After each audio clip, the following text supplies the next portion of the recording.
Hello there. Welcome back to the Triforce podcast. Thank you for joining us once again. Yes, I am Gandalf the Grey. One of my favorite things on the calendar every week. This is he loves it to catch up. My two favorite dads, and pick their brains. Second and third favorite dads. Your dad should be your favorite dad. True. Oh, I completely forgotten about my dad. Yeah. So my dad's coming down tomorrow. Actually, he's coming down with my mum. Yeah. Are you going to see him? They independently booked to go to the Van Gogh interactive exhibit that I went to fucking last week. Come on, really? Yeah. So I went there last week and I thought it was awful. And I talked about it on this podcast. Yeah, I talked about it. But, it was. They obviously, I don't know if they're fans, if they just felt like an excuse to come down, if they got caught up in it's got good marketing or something. I don't rate it. It's got to have good marketing, right? Like if you went and now your parents are going, like they've been just marketing the shit out of that thing. Like independently. I don't know whether it's like dropping ads or something. I don't know. It's probably TikTok ads. That's what that's where they would have seen it. Yeah, for sure. They would have seen it on the talk. Or is it called do people call it the talk or the tick? It's got to be the talk, right? Yeah. You can't call it the tick because the tick is already reserved by. There's a superhero called the tick. There is, yeah. And there's a real arsehole of an insect called the tick as well. That's true. And also, are they insects? I'm not sure if they're insects or something else. They gotta be. I don't know what the hell else they would be. They look probably very like an insect-like. arthropod. Arthropod? What's an arthropod? Is that a thing? Okay. I don't think it's an arthropod. He goes to a Van Gogh museum and he thinks he's a rocket scientist. Are they? Are they spiders? They're arachnids. No, they're arachnids. Yeah, but that's spiders. No, it's different, isn't it? I mean, they're clearly not spiders. It's an arachnid. But arachnids are like generally. Oh, scorpions, arachnids. Then I guess. I think they're scorpions. Maybe they're arachnids. I could be wrong. Is it something to do with the amount of legs that they have, or something? So arachnids. God, don't go down into that rabbit hole. It's pretty spooky. It won't take long. It won't take long. Already shivering. A class of joint-legged invertebrate animals in the subphylum Chelicerata. Arachnida include, among others, spiders. That's probably the noise they make. Chelicerata. Yeah. It sounds spiders, like an scorpions, song. ticks, mites, pseudoscorpions, harvestmen, camel spiders, whip spiders, and vinegaroons. I don't know what a vinegaroon is. It sounds like one of the guys who would like hold up a stagecoach. It's I, Vinegaroon! Johnny and the Vinegaroons. Vinegaroon. Oh, a ludicrous name for an animal. It's probably horrible, though. It's probably like I just looked at a picture. It's horrible. Your it's dad's like a spider scorpion. Your dad's on his way down. My dad is here already. My mom and dad have been here for a couple of days now, and I have Pappy lovers. I have been dadding it up like there's no tomorrow. Lovers. Man, I'm a taxi service. I'm a chef. Are they old enough that you now have to drive them everywhere and technically do no, them? but it still somehow works out that way. So there you go. It's just it's one of those. Do you answer the phone? Hello, Jersey taxi service. Is that your little yes? Dad patter. That's my little dad banter. Yeah, I can't. I wouldn't do that because I feel like it would be triggering, for the person on the other end of the line. It's right. It's being too sassy. You know what I mean? Oh, I see. It's being too aware. It's maybe, realizing that they're an imposition on you. Maybe it's being too edgy or something. Wow, this is you've turned over a new leaf. Are you on super nice mode at the moment? Then? Yeah, I don't know. I feel like every time my parents visit, I feel like. I reference this often, but I just find it so funny. I don't know if you remember the Father Ted episode where they kick Bishop Brennan up the arse and he's stunned for a week. He's so shocked he can't fucking believe that it's happened. And he's just in this state of shock. He can't function. He's like a zombie, right? That's what I'm like when my parents come over. I'm just like that the whole time they're here. I just can't believe what's going on. I can't believe how much hassle I'm given, you know what I mean? It's just I just have all these extra things to do and stuff, So but don't you feel like, here's the thing, when my mum, my parents being divorced, the last time they were in the same room was when I got married. So, and then they're going to, when my sister gets married this year, that's the next time that they're going to be in the same room. So they have not shared a room. Your sister's getting married next year? No, she's getting married this year. Oh my God. Sorry, yeah. So that they have not been in the same room. So I always get them independently, and it's a very different experience. Yeah. And don't you find that specifically when your mum comes up to stay, because we've had my dad here to stay, he's very chill. He just basically sits there like a plant and sort of chills and, you know, chuckles and chats to the kids and watches TV. Yes. My mum is very different. She's like, wants to be doing things. Oh. If something needs doing, she won't just let you do it. She starts doing it. My mum is nearly 80, and I want her to sit down and relax and enjoy life and not do the fucking washing up the moment that the last fork has touched the plate and everybody's finished dinner. She's like, shh, like, I don't know how, she like teleports to the sink and she's doing it. I'm like, please don't do that. A, we have a dishwasher, and B, you keep breaking stuff. So don't. But you can't say that. I know, but the thing is, I've decided, like Sips, being that stunned state, after a couple of days of sort of getting used to the fact, especially she's here for like a decent chunk of time, I just sort of ignore her when she's doing that stuff. I just tune her out when she's having some boomer opinion. And this is what gets me when people call me a boomer. When you spend time with actual boomers, you realize that's why people don't like boomers, because they never stop fucking booming. They really don't. Oh, man, it's just like when the older they get, too, they just get so locked in their ways, you know, and they just cannot handle the fact that life is moving on like quickly without them, you know? They're just... Definitely my dad has sometimes comes out with something slightly dated, and I'm always like, look at that coloured fellow over there, Lewis. Yeah, kind of you can't. It's weird though. I don't know if you have this kind of relationship with your parents, but like I wouldn't challenge mine. You know what I mean? Like I wouldn't be like, well, you see, the thing is, actually, like I just wouldn't. Like I don't want to have. I used to, but it doesn't sink in. Yes, that's the thing. The rigidity of their brain is maybe getting old. Your brain starts to harden.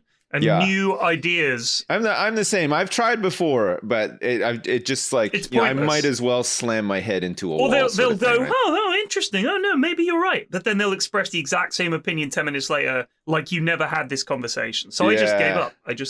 Or the classic, and maybe your parents don't do this, but mine do from time to time. They almost like throw it back in your face too. You know, like you'll be talking about something, or something will go not in your favor, relating to the opinion that you expressed, and then they'll kind of turn around and be like, see, told you so. Told you shouldn't have trusted those people or whatever. And you're just like, okay, fuck.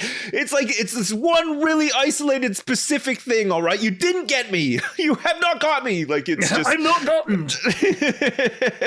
Oh, man, yeah. I think there's obviously there's certain like landmarks, right, in our history where we've kind of become accepting of certain things, right? And I think, you know, racism is still a thing, definitely, but it's like the older generation now pretty much aren't too problematic with that. I think the previous generation were a little bit, and now I think then it became like, you know, sort of a broad acceptance of gay people, and now it's becoming a broad acceptance of trans people. But I think like that's another 20 years from now, right? We are going to see, you know, problems with old people being biased these ways, because it takes a long time for it to filter through. For them to die out is what it is, really. I think, like, but some things, like hating immigrants, seems to be pretty persistent. Oh, that's all the rage, I'd say. Like, that's really cool. We haven't, I think broadly, I think society has not broadly accepted that, you know,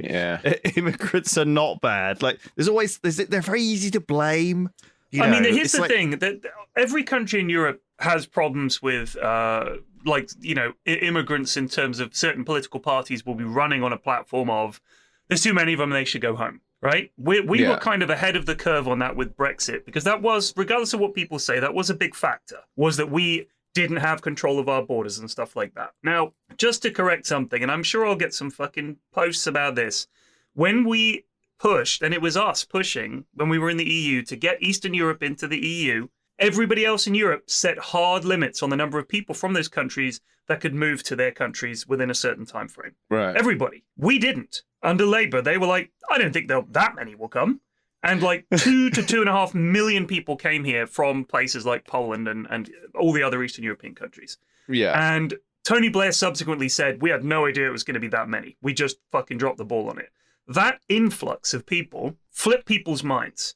Because as much as people like to think that conservative just means fiscal policy or you don't like brown people or whatever, a lot of the time it's just people who don't like change. They want everything to remain the same as from when they were younger all the way to when they're older, the same. They want to conserve the status quo. Yeah. And when you suddenly drop 2.5 million people from outside England into England or Britain, then it freaks some people out and they can't handle it. I don't think there's ever been a problem in places like London or Bristol or other big cities. Bigger like cities Birmingham. For sure, yeah. Rural areas, I can't imagine it would be so much of a problem either, because I know like maybe this is the case in the UK as well, but certainly in Jersey, like the agricultural industry is true in the UK. Is hinged on the fact that immigrants do come over and will work those jobs. I'm generalizing, but I'd say most people who are born and bred locally,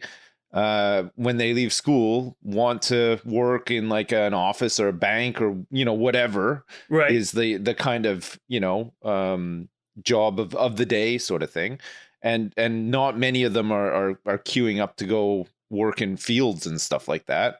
But you know what I mean? Like a lot of seasonal workers from, I mean, like Romania, for example. The money doesn't go as far. It doesn't go as far. Well, yeah, they'll come over here and they'll work those jobs, and they're absolutely essential. Like we just wouldn't have any food to harvest. And this stuff is like the thing is, this has happened in every country, and it happened in America. And then the idea was that the seasonal workers would the thing that happened in America was they put up this wall to stop people coming in. They need them so badly.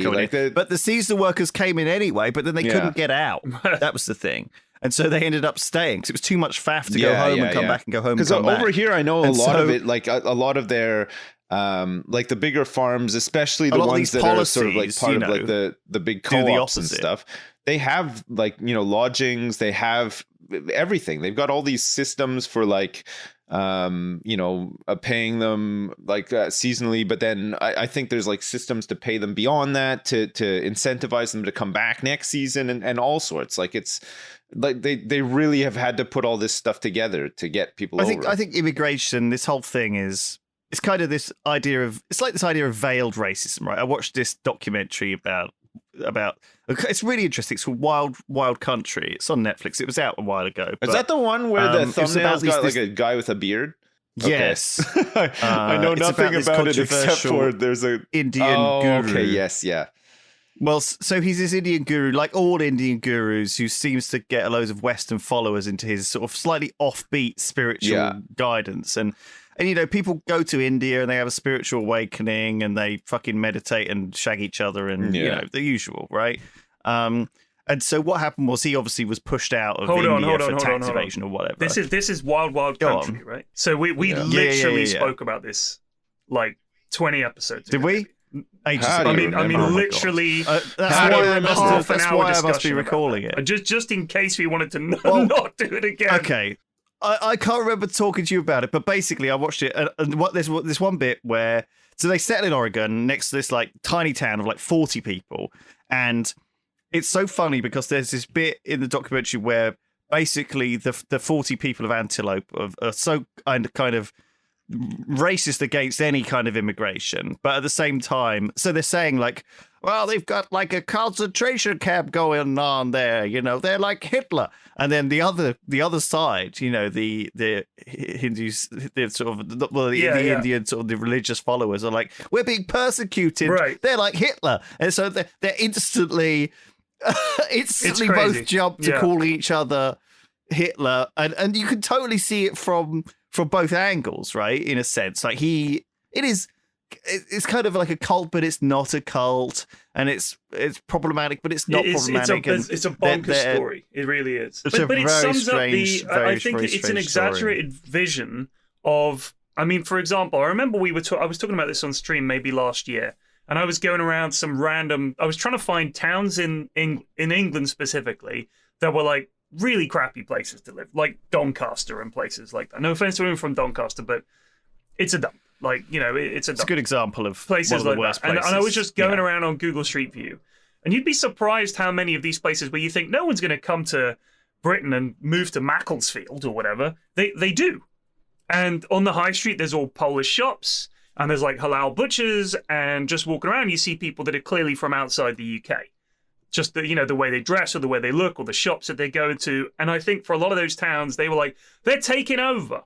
And if you are a plumber and suddenly you're competing with Polish plumbers, those people freak out and they're like, this is not fair. The thing is that we're going to find is that when all those people are booted out or told to leave, the prices for everything are going to go through the fucking roof. And that is certainly the case. Things have gone up. In my experience, things have become more expensive trying to get stuff done. And yeah. I mean, you know, to whose benefit is this? I guess this is great for the plumbers, but it fucking sucks for everybody else. And I know food costs have gone up, partly because of the war and inflation, a bunch of other reasons, but things are just more expensive. We have to fucking import everything now. And a lot of the stuff that we were growing, that we were exporting, we can't fucking export it now because, you know, they're going to get it from somewhere else. So it's a big fucking shit show, but I think at its root, it really came down to the fact that people just don't like foreigners turning up and taking their fucking jobs. That's it. And yeah, I get it, but like at the same time, I don't. Like it doesn't make any fucking sense. I don't know. I think America that prides itself on being built of, they've got such a short memory. Do you know what I mean? They were built out of immigrants a couple of hundred years ago. Yeah, but they were white immigrants. And that's the thing. Germans, Scandinavians, you know, people from Britain, any Irish tanned people. immigrants are slightly suspicious. I mean, when the Italians turned up, they were like, "Whoa, this is close to the line, you know, Italy." Why would you leave Italy? It's perfectly nice there. Man, oh man. Yeah, I don't know. It's America for Americans, and that's how they defend it as well. They're like, "Well, I just want there to be Americans here." It's like, well, I mean, it's they call it like dog whistle politics, right? When they talk about real Americans, what they mean is white Americans a lot of the time and stuff like that. Like, people don't count. Where are you really from? But we do the same thing over here. Like, you know, I remember when I was at school that there were like, I mean, it was in Bournemouth, so there were. Let me think. 1, 2, 3 non-white kids in a school of 1,000 kids, right? Which is unimaginable in London. You would have to specifically close the gates of the school. Or a whole bunch of places in Britain, really. I mean, the idea of going to like Bradford and having a school of 1,000 kids and 3 of them are not white is like, well, you had to do this deliberately. But Bournemouth was just a place where it was just a very, very white place. And people would always ask, where are you from to these kids? And they'd be like, Bristol or whatever. You know, they would say where they were from. No, where are you really from? Like, that's an implied thing is if you are not white and you're in a country that is majority white, you must have snuck in somehow. Well, you don't really belong here. You know, you're just visiting sort of thing. So as the numbers of those people start to go up, people feel their country is being taken over. And that's why we get all this bullshit. It's crazy. Yeah. It sounds like an innocent question, but it isn't, you know, especially if you ask it to someone who isn't white in a white Where place, are you from? You know, I mean, yeah. It's a funny... It's easy for people to, like, I'm sure people are culturally aware and they'll say, oh, my family's originally from Hong Kong or somewhere. But you know, I think that said with a strong Bournemouth accent. Right, mush, yeah. You know, but I mean, because... for example, like if you meet someone and they've got a strong accent, I'll ask them where they're from regardless. Because it's interesting. Like, we had some neighbours move in recently. They had a very strong Scandinavian accent. I couldn't tell if it was very strong. I couldn't tell if it was Danish or Swedish. And I aired on the side of Swedish. I said, are you guys Swedish? They were like, yes. I was like, wow, that's awesome. And, you know, we chatted a bit about Sweden and stuff. I'm perfectly comfortable asking them that question because they have a strong accent. But the black lady that lives down the road, I'm not going to be like, where are you from? Because she'd probably be like, fucking Fulham, you idiot. What are you talking about? Yeah. But if she had a really strong African accent, like one of our other black neighbours, it's not a particularly diverse neighbourhood, Twickenham. It's pretty good, but not by London standards. But I asked her where she was from. She's from somewhere in Africa, North Africa, and you know that she's got all kinds of stories about what it's like living there and the difference from fucking Twickenham to, like, I think she's from Morocco. And And it's like completely different, as you can imagine. That's an interesting conversation. I don't think there's no fucking problem asking someone where they're from if they have a strong accent. But the idea that just by dint of the color of their skin, they must be from somewhere else is it's context of the conversation as well. Right, you know, exactly. like if you're having small chat with somebody and they're saying like, oh yeah, I remember when I was a kid, we used to go here and stuff, and you're like, oh, where are you from? You know, like it doesn't come across as bad. You don't open with that. Your opener being, where are you from? Yeah, exactly. You don't look like you're from here. Like, where are you from? You must be from crazy place, far over water that never end. Man, I love the caveman. I love the cave. We should just do caveman podcast. Where are you from? Go back home. Go to Fulham. I have had an interesting tweet, gents. Right. Is it from a stripper? Okay, go for it. Yes. Hello, stripper here. I listened to the podcast while I get ready for work and found your discourse on strip clubs very interesting / entertaining. I'll say, if you guys are ever on the Gold Coast, for Christ's sake, don't let Lewis into a strip club. I love that line. Oh man, don't worry, we won't.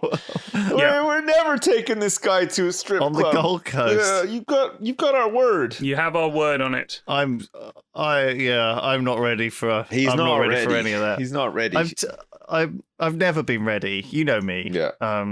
God, thank you though for getting in contact. Honestly, you never know. We never know who's actually. We don't know what we're saying. We don't know what we're doing. But more importantly, I would never have thought a stripper would be listening to the Triforce podcast. I don't know why. I don't even remember what I said as well. God. Okay. Thank you though. It's so embarrassing. I feel like this is, you know how like there's this big debate going on in the world about the overturning the Roe versus Wade abortion thing, right? Right. And how half of American states are basically still hostile to abortion, like it's the fucking 1960s again, right?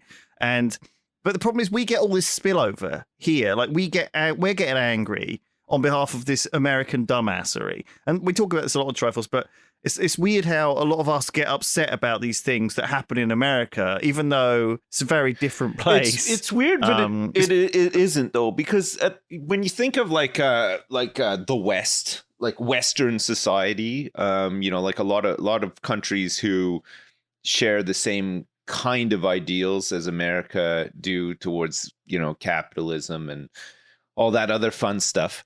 I think America are so under the microscope because people are looking to see what is happening there, because there's such a huge part of anchoring the West where it is. You know what I mean? I like if America didn't exist, it'd be tougher for like for the West to sort of maintain the West. You know what I mean? Like they have this tremendous military, intelligence service, like all these things that like happen behind the scenes that we just sort of benefit from, I guess, you know, their influence and their size and all that kind of stuff. You know, when you think that there's other really big like powerful countries out there that, you know, if America didn't exist, would have a lot more influence than they do now, sort of thing. You know what I mean? We don't take much of a cue from like Germany, do we? But no, I mean, America like, certainly somebody would have a big to influence. Somebody would, if not for America, somebody would have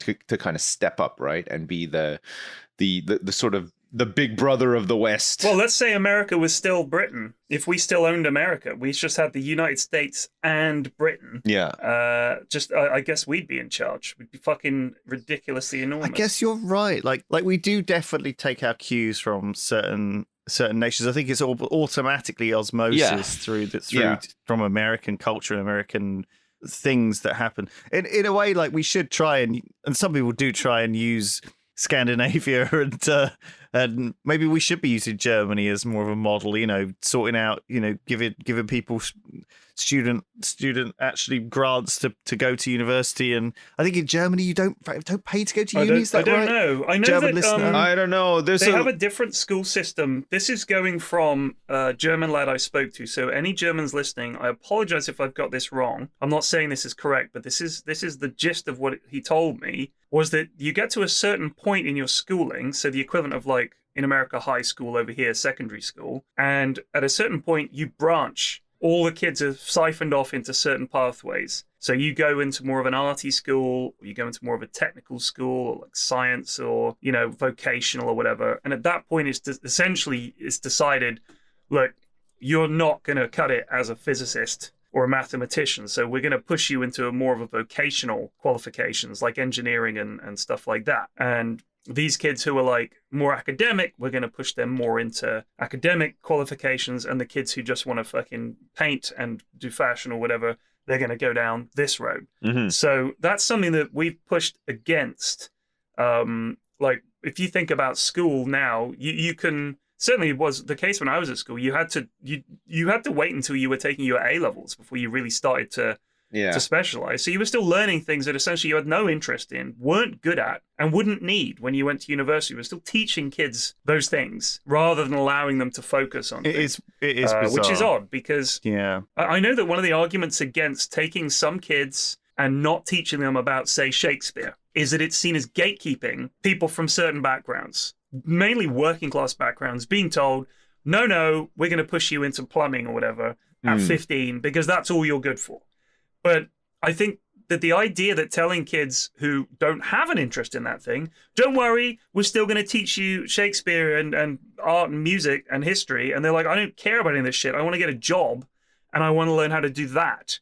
Is essentially you're denying people the opportunity. So if you said to kids, at 15 or 14 or whatever age they have to make that decision, you have to choose now. Is that fair? Because that's my daughter in 2 years, say, or 3 years. Does she have to decide her future? Well, it really depends on the environment that she's being brought up in. I feel like if you're 15 years old and you're desperate to go out and work, it's because there's not a lot of disposable income being thrown around your house to begin with. Which just limits a lot of your scope and your opportunities, right? Like if you live in a house where your parents both are only just scraping by, sort of thing, right. You are gonna at some early point in your life think, if I want to do anything, I've got to go out and earn some money and work, right? And for a lot of kids, if school is not doing something for them, they want to get out. It's liberating to be working. Let's get them back into work. Get them to work, I'd say. I mean, I don't recall the last time I saw like a 10-year-old working. Who can do good needlework, put them to work, you know? Yeah, they got those small little fingers and stuff. They'd be really sew up some soccer balls and wallets and stuff, no problem. Like my chimney is really blocked up. There's my shoes that need shining. Shoe shine. Someone needs to bring me my newspaper. I don't know. You definitely bump into people who, you know, the moment they leave school will just start to work. Like I've met tons of people. That's most people, like that. I think. In all honesty, but you do also meet people who sort of not really flounder around, but you know they have the luxury and the opportunity to spend some time figuring it out, and then you know they start working when they're in their 20s instead, for example. There's always those people you think, how are you affording to just not do anything all the time? And then there's those other people who have had like a full-time job and gone to uni and done it since they were 16. Do you know what I mean? And being like, and are still doing it. They're like, oh yeah, I'm just doing my PhD and I've still got this full-time job that I'm doing in like, and it's like, what the heck? Yeah, some people just are absolutely amazing. And I have huge respect for those people who've done that, because I worked in Sainsbury's for 2 years when I was at uni, and it was horrible. I hated it. It was very hard and to try and do both. But I wanted that extra disposable income. You know? But if you're a student at the time, it's a bit different, because you're just like, the scope of my life is very limited right now. Like I just go to school, which is probably already paid for or whatever, but I need like, you know, money to eat or to go out or, you know, whatever, to pay my subscription to World of Warcraft, whatever, you know, you need some money, right? But like it's a little bit different when you become an adult and you know you're still working a job like that, and everything is just constantly going up, and it's just harder and harder and harder for you to do everything you need to do, right? Like fucking people who have to end up getting like a second job to supplement and all that kind of stuff. That's hard as hell. Like it's just, and it's such a rut to get into, and it's so hard to get out of it. You know what I mean? Like it just really sucks. I think if you have the opportunity to, you know, to do something a bit more like out of the ordinary or whatever, you can start working later because your parents can help you do that, or you can go to university for something that's not you know, like something like art or whatever, you know what I mean? Right. That's not guaranteed to just bring in money immediately, but you know, in the long run could be crazy. That's great, but not everybody has also, that. It's something right? that you want to do. Like, I think when you're young and you've got no responsibilities, that should be the time to gamble. Not when you're older and you have responsibilities and hopefully a mortgage and fucking kids and stuff like that. That's when it's much harder. The decisions you make become much harder. Yeah. Whereas when you're 20, 21 and you fucking have a go. Have a go at something that you desperately want to do. You'll have the energy to work long hours and work your balls off and go for it. That's your chance to... that is... not everyone has that opportunity, even at that age. But I think that, you know, you're supposed to. I think sometimes when you're that age as well, you just kind of are washed along. You've got your own priorities. You're worried about your appearance and your... I worry about my appearance constantly. Will my head dazzle onlookers, for example? I think as a teenager, I didn't really think about or feel like I felt about those things. You know, I was invulnerable and brilliant, and you know. Well, yeah, very different teenage life to, like, I'd say, most human beings. You were invulnerable when you were a teenager. That's how you felt. Yeah, I think a lot of teenagers think they'll live forever. Yeah, you know? I think. Yeah, but I'm talking about the crippling social anxiety and fear of looking foolish in front of other people, and those are all much more teenagery things, I'd say. Yeah, those are very teenagery things. Well, I had all of those as well. You said you just felt invulnerable. Well, do you mean purely from a health standpoint? He had like the skater wallet chain and the frosted tips and stuff. So I think that contributed to the invulnerability. He probably thought nothing could break me down. No one when they're 16 is thinking about getting married and having. You're right. Teenage boy anyway is thinking about life and actually like. The jobs that you will end up, you know, the drudgery of the day to day. Well, but that's the thing. Like I'm saying, like if you know, like I feel like people who immediately go out into work because they have to, probably are a bit more aware of that ahead of time than others, right? Like it's they got bills to pay. Goddammit. Yeah. I've got some emails if we're ready for that. It's a little early. Hit me. I'm definitely down to listening to what the listeners have dug up this time. Okay, so we got a guy, Mitchell. Mitchell has emailed us a couple of things. First of all, do you remember your album club that you started up, Sips? Yeah. Well, he started his own back in 2019 with his mates. They've been doing an album a week. Yeah. And he says it's expanded his selection of bands and artists. Yes. But there's only 2 of them left now. Yeah. But they keep it up. You had loved it when you were doing that. I loved it. Yeah. I want to do it again. It's one of those things that everybody has to really make an effort to keep doing. Right. It's one of those things that's very easy to just get lazy with, you know, 1 week and miss a week and then never come back to it. Yeah. But I want to do it again for sure, because there's just so many albums, like old and new, you know what I mean? Like it was just we were listening to all sorts, like we were tending towards more sort of like classic rock albums, but we were talking about all sorts of stuff at the time, and even just through talking about older albums, I was introduced to some newer music as well, which was nice. What's her name? Adele. Kate Bush. That's it. The one that you like. Yes. Adele, his favorite. Yeah. Yes, gosh. I'd say the number one topic for emails this week appears to be bathrooms. Because right. I talked about not having a lot. So first of all, I did forget one detail that I discovered when I went down to the bathroom after the podcast, which is there is a lock on the bathroom door, but it broke. Right. So we did used to have a lock on the door, but I just can't figure out how to fix it, and I just can't be bothered to get a new door handle. Turns out a lot of people have weird fucking opinions about bathrooms, including us. It's true. So this guy says, you mentioned knocking, this is Mitchell still, as a method of checking if a bathroom is occupied. And he's in college at the moment, and he's noticed that over the last 4 years on his campus, nobody knocks before trying to get in the bathroom. It's just on the handle. Yeah. And when it doesn't open, they give up. I always knock if I see a closed door, especially if it's a door where you would expect someone to be doing something behind it, whether it's my daughter's room, she might be getting changed or something. Yeah, or... all right. Yeah, absolutely. Like, first, it's like a shout, then a knock, and then a rattle. And then if they go, oh, no, I'm in here, I go, okay, no problem. Yeah, like there's a tier list right there, right? Shout, knock, rattle. Like, just follow the kick down the door and charge in. Kick. Yeah. What's going on? You got a Kool-Aid man your way into every situation. It goes shout, knock, rattle, hard shove, and then flashbang entry. Yes. And check your corners. I see. Yeah. Roll a flashbang. Yeah. You've got to put the little mirror under the door. Mirror, robot. Man, sometimes I enter my kids' bedrooms and I feel like somebody's already done the flashbang before me. Like their rooms are a fucking mess. Jesus. Can't even open the door sometimes. This has already been raided. There's no loot in here. Somebody else has already done this. So here's an email from Frank, which is not a name you hear as much anymore. Shout out to Frank. Let's give Frank the big up this week, actually. Big up to Frank. Big up to Frank. What a name. One day, when I was 10 years old, I was using the downstairs bathroom near the living room when my elementary school crush unexpectedly showed up with her mother to sell Girl Scout cookies. Since they were our neighbors, my parents invited them in.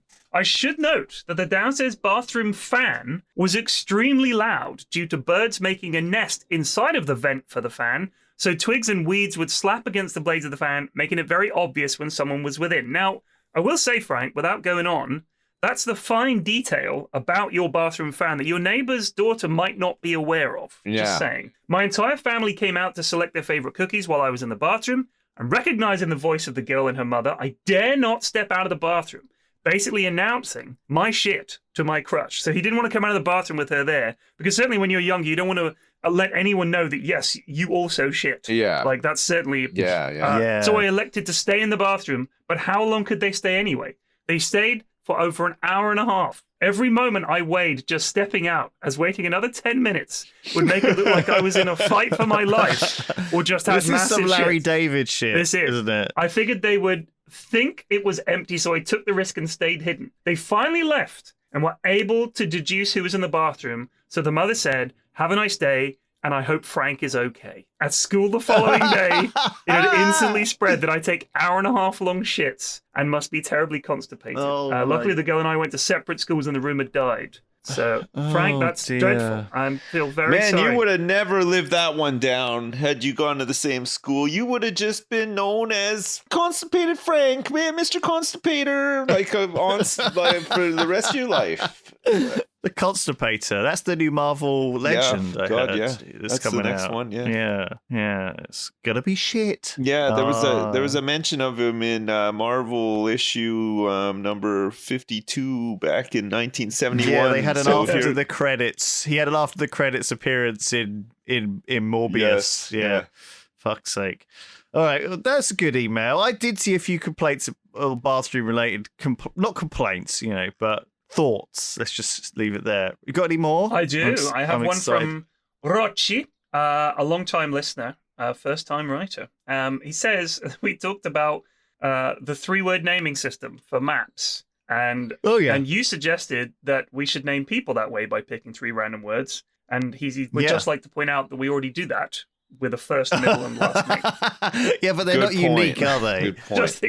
I suppose they are unique. Literally do already do that. We already do that. So, yeah, you're right. You're right. I was streaming the other day, and Bournemouth got promoted to the Premier League again, which was great news. We beat Nottingham Forest 1-0. It was a close game, but we got there. It's been a bizarre season. We're in the Premier League again next season, which is very exciting. But I got talking about the time that I went to Gillingham in Kent, not Gillingham in Dorset, but Gillingham in Kent, for an away game, and it was a miserable experience. It was a late winner for Gillingham, sent us home with nothing, and the people of Gillingham, troll-like as they are, came out from their houses and to the end of the street to throw the wanker sign. Go home, wankers! And to give us the wanker sign and chase after the bus, slapping it and shouting all the way out of Gillingham. And these people must have been listening on the radio. It was not outside the stadium. This was as we're driving out of Gillingham. People were coming to the end of the road to give us the finger and everything as the coach was leaving. I'll never forget that, Gillingham. And I told them that I was delighted to see that they'd been relegated, and I hope Andy Hessenthaler burns in hell because I think he was the guy who scored the goal. He was a fucking dickhead. I think I drove through Gillingham once. Yeah, it's a shithole. Gillingham. This guy, it's in Kent. Lewis. His name is Lewis. Okay. He says he likes the Triforce. Blah blah blah. I see you slagging off Gillingham on Twitter, and I concur. I'm a long-suffering Pompey fan. I haven't been to Priestfields. Their ground needs condemning. Yes, it's true. He says it's a shithole, and the tannoy is awful. And the announcer had the audacity to say, "Here is your dockyard derby," because I don't know why they said that, but Portsmouth obviously is a port. I don't know if Gillingham is. I thought it was inland. Anyway, no, it's on the Thames, isn't it? It's like Gillingham? along the. Is it? Oh, whatever. Yeah. I don't remember. It was nighttime. Can I ask a quick question, just for my knowledge banks? I'm Data. Yeah. I was wondering, have you ever become misty-eyed or even shed a full tear whilst watching a football match? Absolutely. Oh, okay. I mean, when England got knocked out of the World Cup. That was bad. When we lost the Euro final, when we lost the Euro final, I was crying, my daughter was crying. It was heartbreaking. Heartbreaking. When we, missed out on the playoffs one time, this was early on in my time supporting Bournemouth. We failed to finish sixth because we couldn't. I think it was Walsall at home. Either way, we failed to win this game that would have got us into the playoffs. Shed a small tear there, but yeah, it's and also when we got promoted, when we beat Lincoln 5-2. This would have been going from League 2 to League 1. There were many tiers of celebration. What are some like just out of interest, like you've admitted to crying like during football and stuff like that. Well, understandable. Some people are very passionate about football and other sports and stuff. But what are some like odd things that you've cried at in your life that you can remember? Adverts. Yeah, I'm the same sometimes, right? Like the adverts. Yeah, especially those ones like I remember. I think I was tired at the time because like this is normally a factor. Yeah, I think I was super tired at the time, and I think it was like right after my son was born, our firstborn. Was born. But remember that fucking Google ad for Gmail that was on like a long time ago, and it was like a dad sending emails to an account that he'd set up for his son, who then grew up into a man and read all these emails that his dad sent him. Right. That had me on my ass. I was like fucking, I don't know what the hell was wrong with me. Like I watched it again like a couple days later and I was fine. But like the first time I saw that, I was just like, oh my God. I cried all kinds of stupid stuff. Yeah, it's weird, eh? To that. I watched, the fucking Murder on the Orient Express. They remade it. Kenneth Branagh. It was dreadful. Yeah. And me and Mrs. F were watching that and laughing at how bad it was. At the end, Michelle Pfeiffer gives this very impassioned speech. I was crying my eyes out like a fucking baby. And I hated that film. I thought it was shit. But her performance was so good. And Michelle Pfeiffer was so good that I was just like... I was crying about her performance because it was, it was a really impassioned speech, very moving. Yeah. And I thought, man, this fucking film sucked. And Mrs. F was like, are you crying at Murder on the Orient Express? And I was like laughing and trying not to show that I was crying, but I was really crying. So yeah, it's just one of those things. It gets you. The movie Up, Pixar's Up. You know that first the kind of like the start of the movie where you see like the childhood sweethearts get married and you see their life together and they're trying to have children and they can't have children and they get older and older and then you're making me feel like a psychopath. The wife, I don't cry. The wife passes away, which is the whole premise for the rest of the movie, right? Right. Yeah. Oh my God! Like I don't think I've ever cried so much whilst watching a movie in my life, and I felt really embarrassed too because it was like a fucking. I think everybody cried movie, at that right? scene. It's... But I mean, I saw it before I had kids as well, so I'm just like I'm an adult sitting there with my adult wife, with like just bawling my fucking eyes out. There's all these kids with. I think crying at movies is fine. Like they're very emotional. It's overwhelming. I only cry at an epic. Like I've said this before. I cried in Lord of the Rings when the Army of the Dead all came out, and the Army of the Dead. That bit was the worst bit. Oh no, I don't know why. I just teared up. Theoden charging down the hill. That was great. But the fucking Army of the Dead was. I just thought, man, this sucks. In Lord of the Rings. All the just ghosts. I'm enjoying the old. I don't know. Like epic moments get me teary eyed. Like. Revenge and like people getting their comeuppance. Yeah, there's some really epic moments like that that I can't think of off the top of my head, but I've certainly seen a couple of movies where I know I've been like a bit emotional and like rooting. I get wrapped up in the swelling epic music as well, the fantasy music that gets me. I think music too. Like music gets me all the time. Music a lot. Yeah. Oh, so Lewis continues that he thinks Pompey are the biggest team on the South Coast, which is fucking hilarious. Portsmouth is a fucking dump, and your team fucking sucks. Right. And if I never go to Portsmouth again, it will be a life South Coast well massive. spent. Come on, you got to have some friends. You can't alienate. You've already made an enemy of Gillingham. Sorry, you need allies. Is this thing working? Fuck off, Portsmouth. I feel like this is such an English thing, like that. You know, like he doesn't mean it. He doesn't mean it. He likes Gillingham. He go to your KFC or whatever you got. Maybe it's like this in Canada, but I don't remember it being like this in Canada. But like I don't ever remember hearing having a conversation where people like, fuck you, Toronto, you fucking city of cunts, like fucking stupid ass Toronto. It's a very like, you know what I mean? Football thing, isn't it? Yeah, it's like very like any conversation I heard around sports when I was younger, and maybe it's because I was younger, so people were watching themselves, but it was always very sort of passive aggressive, you know? It's like, oh yeah, you ready for the Habs to lose again tonight and stuff. Like it was never like, fuck you, Montreal, fucking stupid ass. You know what I mean? Like I feel like in England they just don't hold back, man. Like you know, like if somebody supports a side that's not yours, it's just like you're just all guns blazing. I think it's all surface level, but unfortunately that all blends into a deeper level, and then you get people who don't really understand that it's not serious. Yeah. You know, and they're unfortunately the average football fan isn't the sharpest, you know, tool in rude. Who's keeping their tools in a shed and expecting them to remain sharp? That's all I'm saying. Yeah, man. Well, you know, it's a fucking shed, and it's not the sharpest tool in the shed. We'll get a better shed. May your blades never dull, because if you leave them out in the rain and they get all rusty, they will dull. But if you have a shed to protect them from the elements, they will dull less quickly. But most sheds are dumps. You been in a shed? Would you want to live in a shed? I'm saying, if you said he's not the sharpest tool in the well-appointed and well-tended workshop, then I'd be interested. The sharpest knife on the knife rack. Knife rack. Yeah. He's the sharpest. No, that works. He's not the sharpest knife on an otherwise well-kept. But all of those knives are pretty sharp, though. That's the thing. It's still a knife. I mean, that still has an edge to it. Not the sharpest knife in the drawer. Well, you're keeping your knives in a drawer. They all have some sort of standard, whereas I feel like a tool shed, you can have a wide array of different tools for all the different jobs, right? True. So you will find some really, really dull blades in there. True. I mean, for example, not the sharpest tool in the shed, or what is it, the brightest tool in the shed? Which one is it? It's the sharpest knife and the brightest tool. What's the brightest spark one? The brightest spark in the dark firmament. Yeah. Sure. Had another filing email from Arvid. When are we going to move past the filing? Catch up. I don't know, dude. People, the thing is, I was thinking about this. It's no offense to any filers out there. I know you guys are listening. It's a boring job a lot of the time. Shout out to the filer massive. It's a boring job.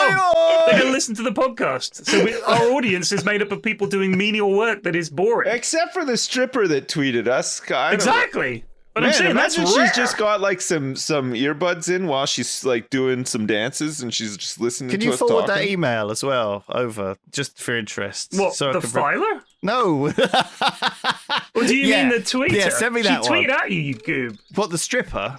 Yes. Oh my God. Yeah. At Pyrion, at Sips, at Yogscast Lewis. Hello, stripper here. I don't use my Twitter. He doesn't use it. He's got people to do it for him. He's like an American politician, you know. I'm banning it. He's got staff, you know.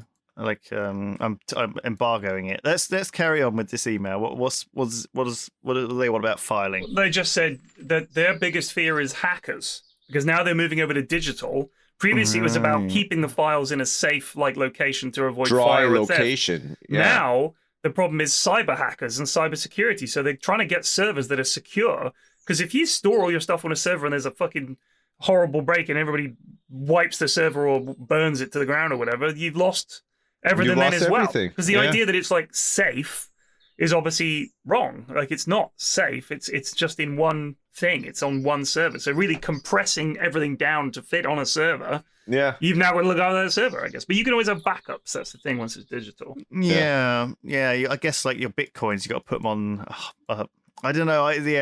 That's the worst thing about the digitization of everything, isn't it? That, it could all just be lost in a flash. But in the same way, the archives can burn down in a fire, and that's happened for centuries. So, true, we've lost plenty of records over the years due to mold or people like leaks. Something. Someone doesn't go in and it's all fucking ruined. And I don't know. Is it what's worse? I feel like it's got to be safer just to have like digital backups like in 3 different places. You can have like cloud storage, man. That's it. Then it's stored all over the place, right? Yeah, like when you have the mirrored hard drives or whatever, the striped like the RAID where you can't lose your stuff because it's all stored on both hard drives at the same time. Right. Yeah. I mean, I'm sure they have more than one. You just swap it. Server. It's kind of a very low chance. It's like if it's like a 1% chance your hard drive will fail, sure, that's really terrible. But if it's like 1% chances, it suddenly becomes very secure. Surely. Yeah. Yes, that's exactly that's how it works. So I got an email from Emily saying that she lives in the States. She thinks most people listen to the podcast probably are British. So a lot of the stuff is kind of a bit lost on her, but she's intrigued anyway. But she said that she also listens to the podcast in the States, and she works for a hardwood flooring company and traveled to jobs all over the Mormon ethno state of Utah. Yeah. Which I thought was an interesting way of putting it. It sounds like a faction in Stellaris or something, eh? The Mormon ethno state. Watch out for the Mormon ethno state. They tend to come around on turn 500 and they do a clean wipe of the system. So she says that this job only paid $12 an hour, and it was so bad that she almost lost her house, but she's moved in with her girlfriend in Washington, and things are now stable. And, nice. She appears to have a cool job, and she's happy. So thank God. That's good. Emily. Thank you for the big, Emily. you can have the big ups instead of Frank. Frank lost his big up because his story was. I can't even remember it, so sorry, Frank. I'm stripping you the big up. It was the Larry David story, Sips, about the pooping. Shit, yeah, okay. You know what? Emily and Frank, you can share the big up, okay? Okay. Right, that's good of you. Shared one. Good of you. That's such a dad thing to do, isn't it? You've got 2 kids. You could share it. Yeah. Just share it. I got another email from Flynn. He says a bit about Brandon Sanderson. I'm not going to dip into that again. Apologies. I think it's we've talked about that enough. So we were talking about television show intros and how people tend to skip them. And he makes a good point. The issue is that you don't have to read the introduction to the book at the start of every chapter that you read. No. You think about a TV show being divided up into chapters, which it is. You don't go back and read the intro and look at the cover again between every one. So I'm glad Flynn brought this up because I've been watching Better Call Saul, the new season that's come out. Which he mentions. Continue. The intro to that, I think, is perfect. It's like not even 10 seconds long. It's just like one little tune with like some interesting imagery or whatever, and it's done. You can even skip it if you wanted to. It's so short. Right. But that's fine. I think every other show should use that as a benchmark for the first episode of the first series. Do a big intro and we'll watch it and watch the music and stuff. But then just make a really condensed version of the music for all subsequent episodes. So Barry is a very short intro. If you haven't seen the show Barry, which I recommend, I think there's a new series coming out soon.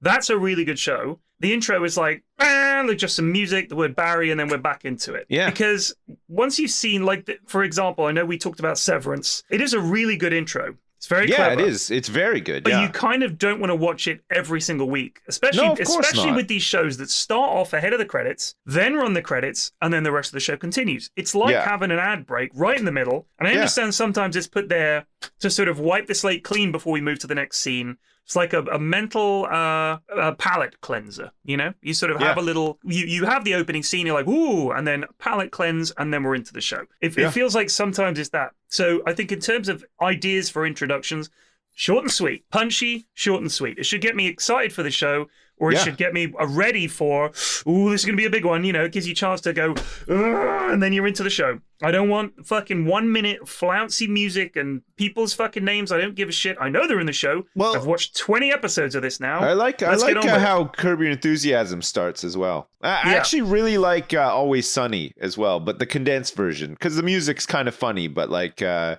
just like how it like super cuts into it, sort of thing. Yeah, Curb Your Enthusiasm has like the very brief Curb Your Enthusiasm with the music, and then it just sort of fades out as the episode starts, which is fine. Is this guy saying that books should have like an intro chapter, like a catch-up chapter, and that you can skip? No, he's saying the opposite. No, he's not saying that at all. He's saying that the reason that we don't care for introductions like that are long is because it feels like you're moving on to the next chapter. And this is especially true if you're watching a show in a binge watch, where you're like watching 8 episodes in a weekend or whatever. You don't want to have to watch the intro every time. So his point is that you need to either punchify the intros or make them something you don't want to have to struggle through because, like, oh, another minute of this shit. Because his point is you don't need an introduction to the show. I'm watching the show. Do you know what I mean? Right. Yeah. I see.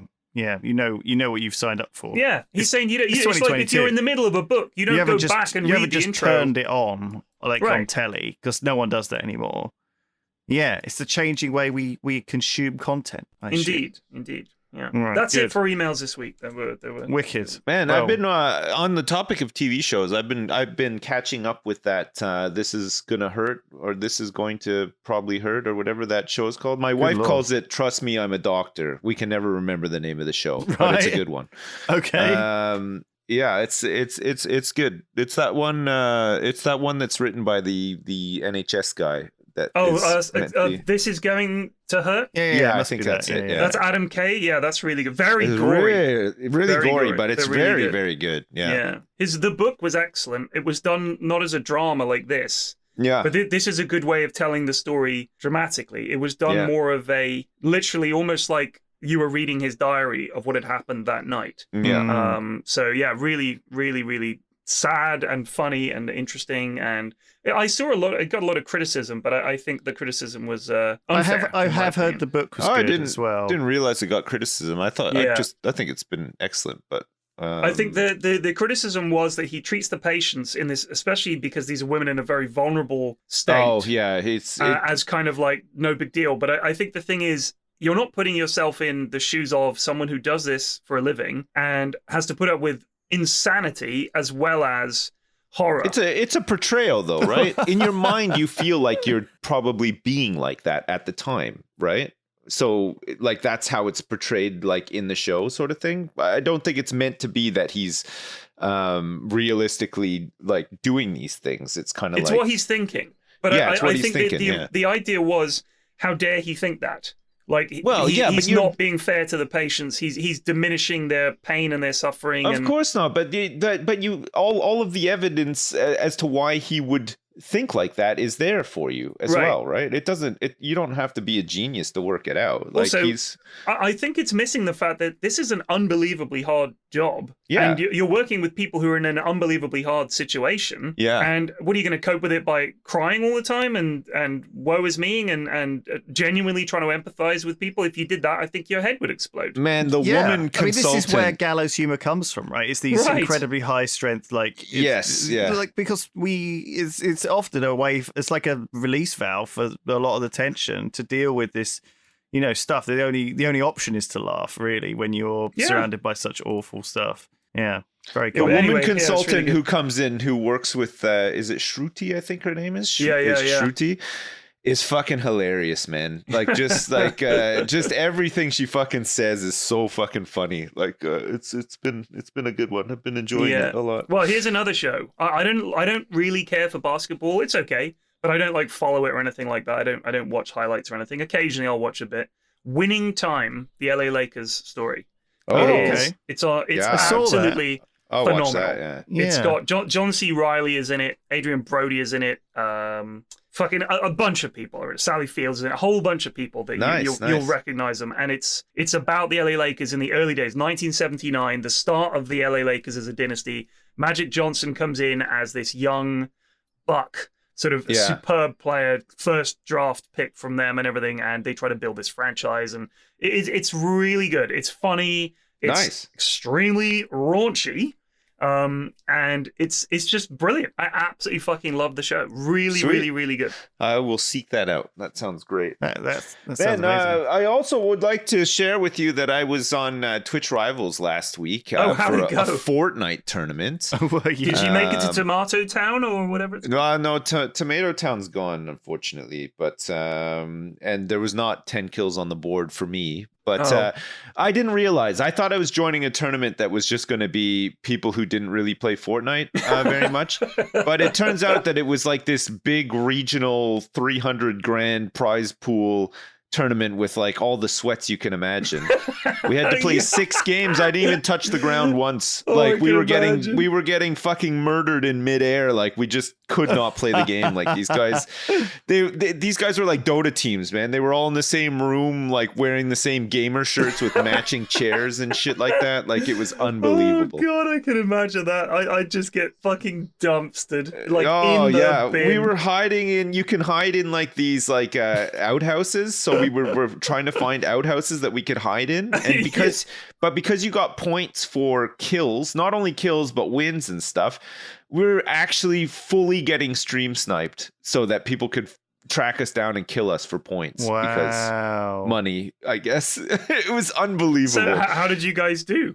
Dead last. Like we just could not fucking compete. Who was on your team? That's hilarious. Ravs and Wolfabell. Okay. So, 3 people who have a combined experience of like maybe 20 hours of Fortnite. Right. Oh, that's fucking overall hilarious. time. Yeah, it was good. We made the best of it, I guess. But and we had fun. If you had fun, yeah, that's it. But I mean, when you get in those things and you just think like, there is no fucking way I'm gonna do anything here, man. Yeah, it was interesting to see how really good players play as well, because you could spectate after. So I guess that was kind of cool too. But like, we were just completely and utterly outclassed. It was pretty funny. It was just, there was no fucking chance. Like we just couldn't do anything. God, that's funny. Yeah, it was good. So Holy crap. Well, anyway, thank you for checking in. I've got to go back to the Van Gogh exhibit. Oh my god, man! Well, have fun and enjoy yourself. Yeah. By the time this is going out, I'll be in Sweden. I'll be if you want to watch some. Yeah, I'm going back. I'll be gone for 2 weeks. And I'm going to be co-hosting. Shiva's the main host. I'm going to be the other host. Yeah. Second host, maybe even third host for the major. So I'll be doing the group stage stuff and then the main stage stuff. I went out yesterday and I bought a suit. And I bought a blazer, and I bought a bunch of trousers and shirts. I'm going to look as natty as hell for the main event. I bought a brand new suit. It's lovely. And I'll be excited to check you out. A couple of weeks. Yeah, I'm going to check Wish that out me for luck, sure. because I haven't hosted stuff much before. Maybe a handful of times. You'll be fine, man. You'll be fine. You'll do good. I figure, why not give me a shot? You know, they give everybody else a shot. Give me a shot. Yeah. I'll give it a go. Now's your time to shine. All right, take it easy, Don't dude. screw it up.